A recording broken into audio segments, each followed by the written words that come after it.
So এই পার্সপেক্টিভে এটা আমার কাছে মনে হচ্ছে যে ইট মে বি এটা কিছু হয়ে যেতে পারে।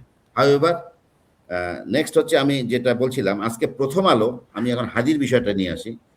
আজকে প্রথম আলো অনলাইনে যে রিপোর্টটা দিল, সেই রিপোর্টে কিন্তু হাসিনা আপা একটা প্রশ্ন করলেন, why ISPR, why ISPR, very very আমি বলবো ভেরি গুড কোশ্চেন এবং very right question, because it's not a ISPR, inter-services public relation. It has no business with this because it's a national issue. The গভর্নমেন্টের পক্ষ থেকে একটা মন্তব্য বা একটা বিজ্ঞপ্তি আসা উচিত ছিল।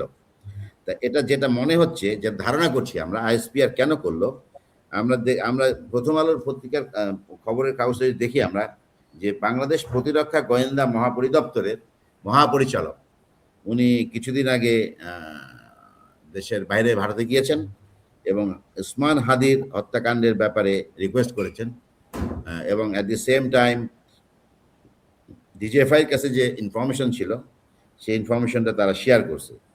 সেই জন্যই তারা সীমান্তবর্তী পশ্চিমবঙ্গের বনগা এলাকা থেকে এদেরকে আটক করা হয়, এবং এটা পরে একটা মামলা করা হয়, এবং এটা সম্পূর্ণভাবে ডিজিএফআই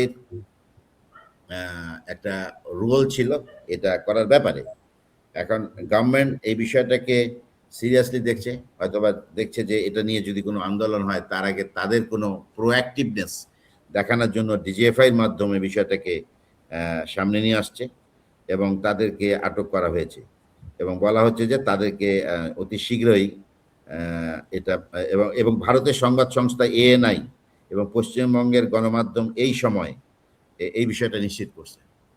ভারতের আজকে তো এটাও অনেক জায়গায় আমরা দেখেছি যে 14 দিনের রিমান্ড। তো ভারতে ধরা পড়লে, ভারতে মানে অবৈধ অভিবাসী হিসেবে যদি ধরা পড়ে, তাহলে 14 দিনের রিমান্ড কি হয় কিনা, মানে এই নিয়ে আসলে অনেক মানে একটা ধোঁয়াশার মধ্যে।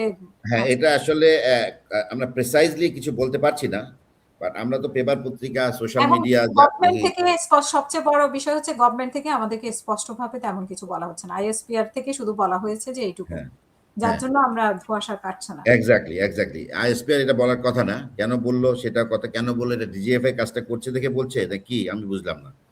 সো এটা একটু ধোঁয়াশার মধ্যেই, আপনার একমত যে ধোঁয়াশার মধ্যেই আছে বিষয়টা নিয়ে, এবং সামনে কি হবে।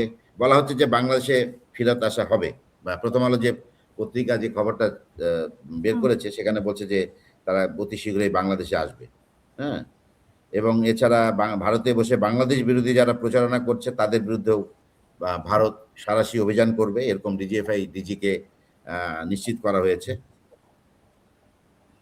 তো যাই হোক, এটা একটা আসলেই ধোঁয়াশার মধ্যে আমরা আছি, আমরা এটা ব্যাপারে প্রিসাইজলি কিছু বলতে পারছি না, কোনো মতামত দেওয়া যাচ্ছে না, এতটুকুই জানাচ্ছি।